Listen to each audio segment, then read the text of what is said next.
Shalom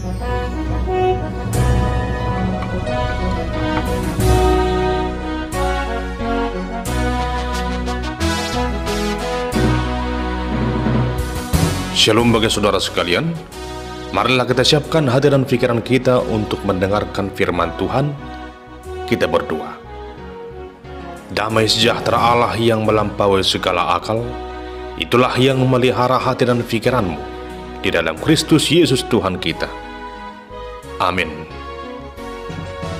Saudara terkasih dalam nama Tuhan Yesus Kristus, firman Tuhan yang menjadi nas khotbah dalam ibadah Minggu tanggal 22 September tahun 2024 tertulis dalam surat Yakobus pasal yang keempat, ayat yang pertama hingga ayat yang ke-10. Beginilah firman Tuhan. Dari manakah datangnya sengketa dan pertengkaran di antara kamu? Bukankah datangnya dari hawa nafsumu yang saling berjuang di dalam tubuhmu? Kau mengingini sesuatu, tetapi kamu tidak memperolehnya. Lalu kau membunuh, kamu iri hati, tetapi kamu tidak mencapai tujuanmu. Lalu kamu bertengkar dan kamu berkelahi. Kamu tidak memperoleh apa-apa karena kamu tidak berdoa. Atau kamu berdoa juga, tetapi kamu tidak menerima apa-apa karena kamu salah berdoa. Sebab yang kamu minta itu hendak kamu habiskan untuk memuaskan hawa nafsumu. Hai kamu orang-orang yang tidak setia, tidakkah kamu tahu bahwa persahabatan dengan dunia adalah permusuhan dengan Allah? Jadi barang siapa hendak menjadi sahabat dunia ini, ia menjadikan dirinya musuh Allah.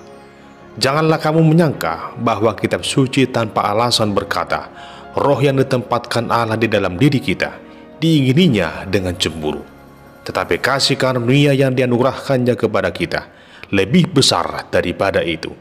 Karena itu ia katakan, Allah menentang orang yang congkak, tetapi mengasihani orang yang rendah hati. Karena itu tunduklah kepada Allah dan lawanlah iblis, maka ia akan lari daripadamu.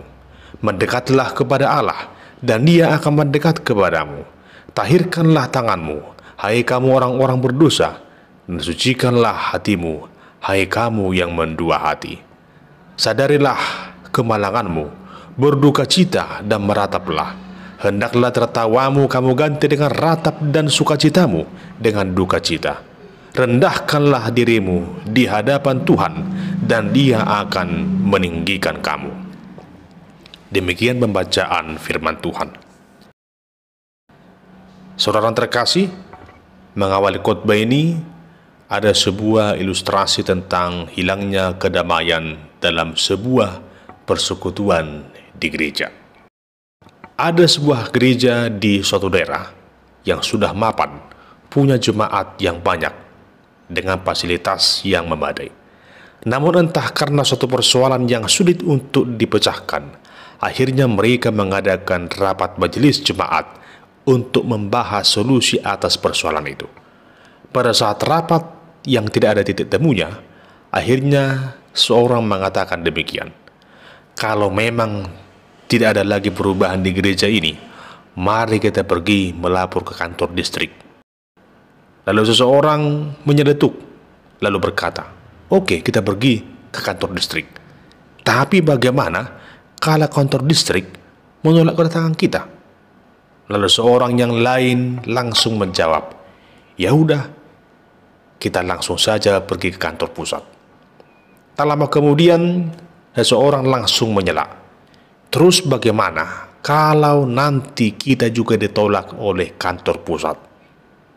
Lalu yang lain berkata, ya udah, solusinya adalah kita ganti merek gereja kita dengan nama gereja yang lain. Toh bukan hanya lewat gereja ini saja kita bisa masuk surga, gereja yang lain juga bisa. Lalu setelah itu kita bangun kantor distrik dan kantor pusat kita sendiri. Toh kita juga sudah mampu. Lalu mendengar itu semuanya pun terdiam. Tiba-tiba ada di antara mereka yang berkata, benar apa yang kalian katakan itu? Mudah saja memang. Kita boleh membangun gereja sendiri, ganti merek gereja kita, lalu bangun kantor distrik, bahkan membangun kantor pusat sendiri. Semuanya bisa kita atur. tidak ada yang menolaknya.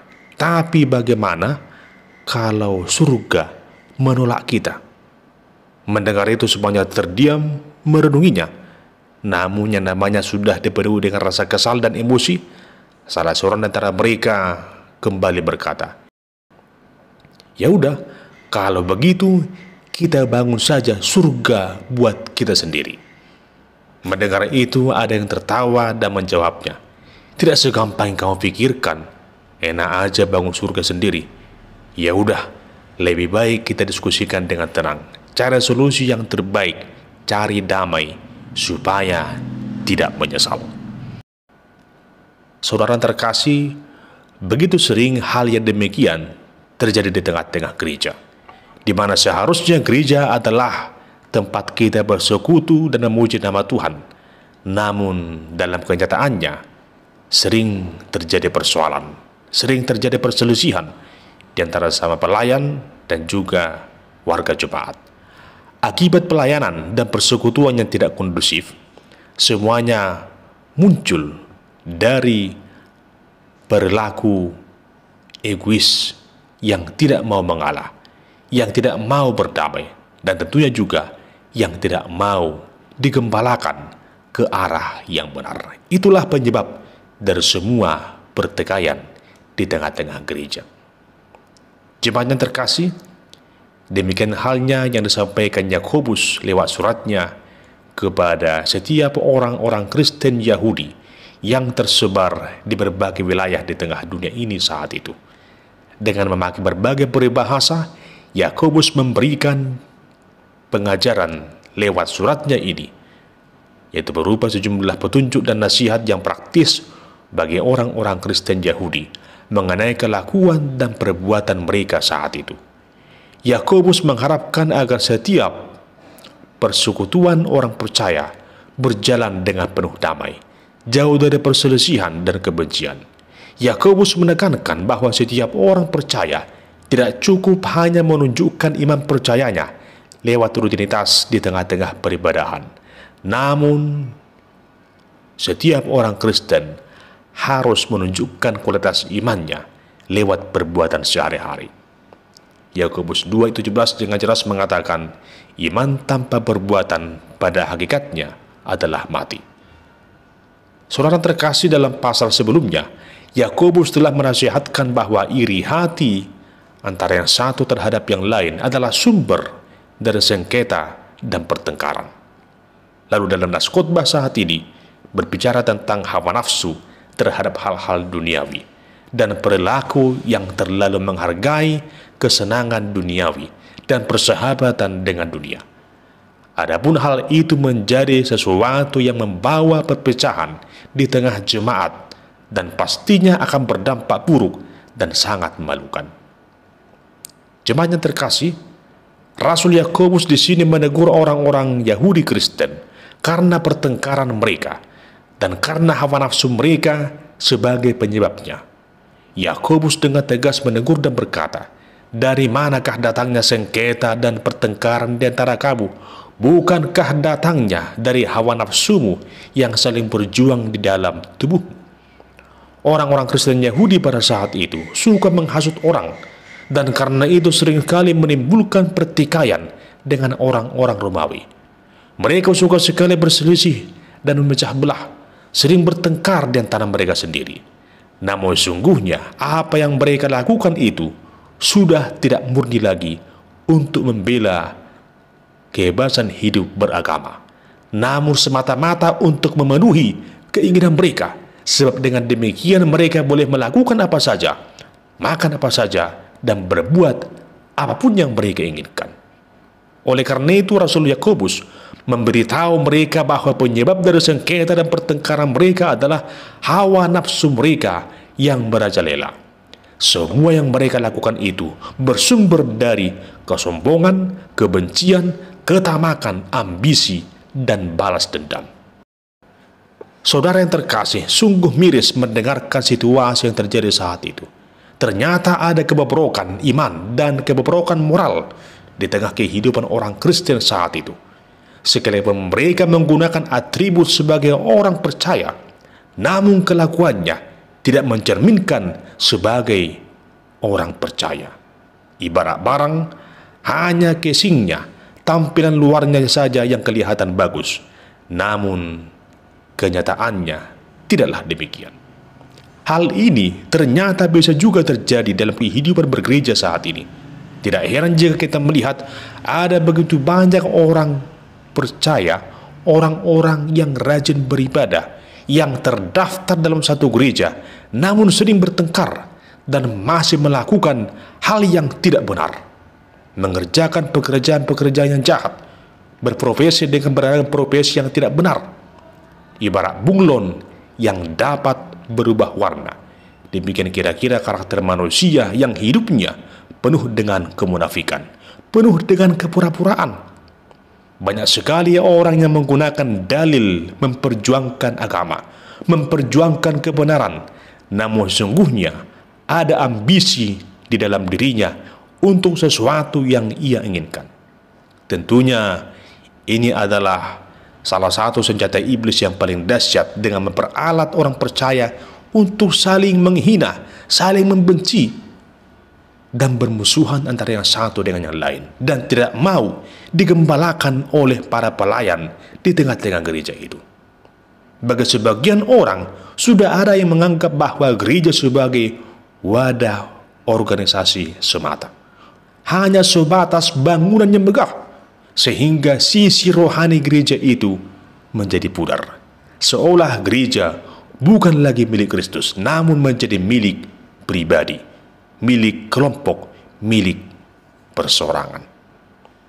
Jemaat yang dikasihi Tuhan, ketika perilaku yang demikian mendarah daging di kalangan orang banyak, maka tentunya ada resiko yang diakibatkannya. Sebagaimana dikatakan Yakobus, kamu tidak memperoleh apa-apa karena kamu tidak berdoa, atau kamu berdoa juga, tetapi kamu tidak menerima apa-apa karena kamu salah berdoa. Sebab yang kamu minta itu hendak kamu habiskan untuk memuaskan hawa nafsumu. Hal ini adalah perilaku yang salah jika sampai doa pun dimotivasi oleh hal yang jahat. Dan sesungguhnya orang yang demikian adalah orang yang tidak setia, yang sudah bersahabat dengan dunia. Dan yang pasti orang yang bersahabat dengan dunia ini adalah musuh Allah.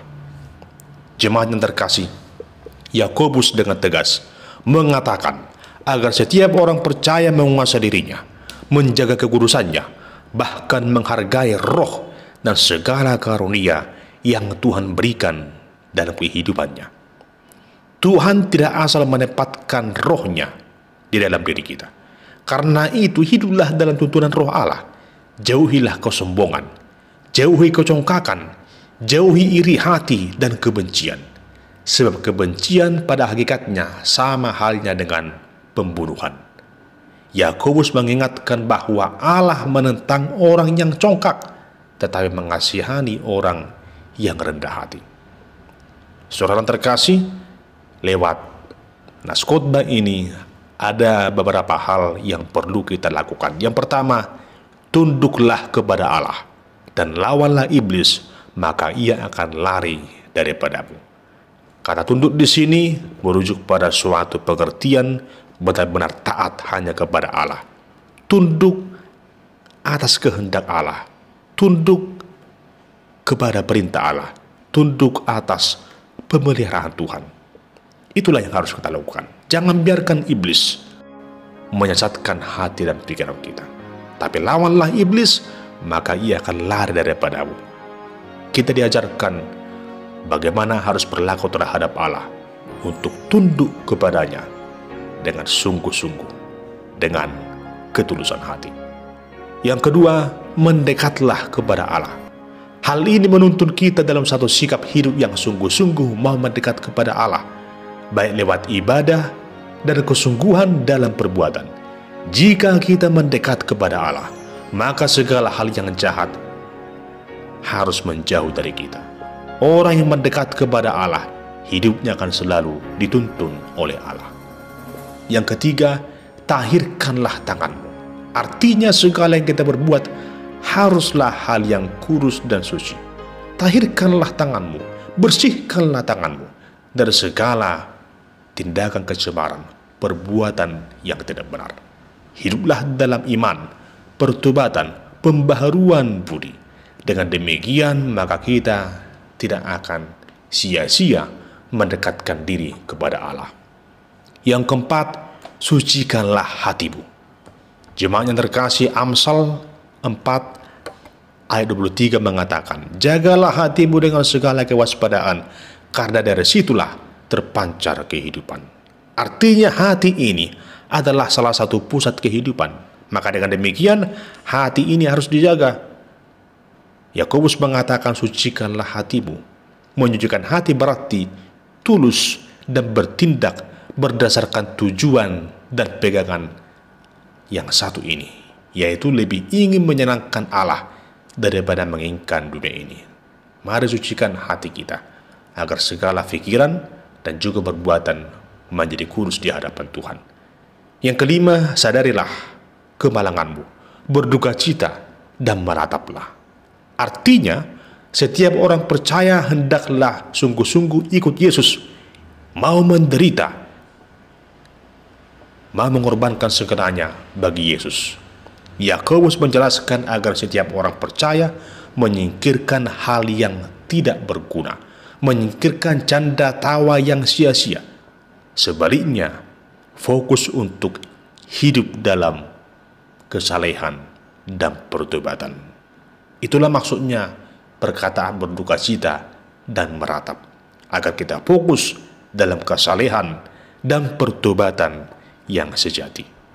Yang keenam, rendahkanlah dirimu di hadapan Tuhan. Jemaat yang terkasih, kerendahan hati yang dituntut di sini adalah benar-benar menyadari anugerah keselamatan yang telah Tuhan berikan. Dialah Kristus Sang Juru Selamat hidup kita, yang telah menuntun kita untuk hidup dalam kebenaran, beroleh sukacita dan damai sejahtera.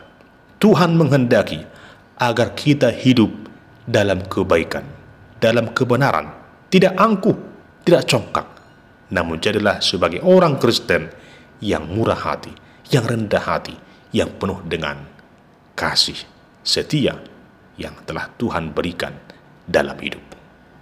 Oleh karena itu, saudara yang terkasih, sebagai orang Kristen, mari tunjukkan kualitas hidup beriman yang sesungguhnya. Terimalah didikan dan ajaran, dan jadilah sebagai pembawa damai dimanapun saudara berada. Dan yang pasti, senantiasalah mendekat kepada Allah, dan Allah akan mendekat kepadamu. Amin. Kita berdoa. Ya Tuhan, tuntunlah kami dalam Roh-Mu yang kudus, menjadi pribadi yang sungguh-sungguh mendekat kepadamu, yang sungguh-sungguh hidup dalam pembaharuan budi dan karakter kami, sehingga kami sungguh-sungguh menunjukkan kualitas hidup beriman kami lewat peribadahan dan juga lewat perbuatan kami. Terpujilah Engkau ya Tuhan Yesus Kristus, kekal sampai selama-lamanya. Amin.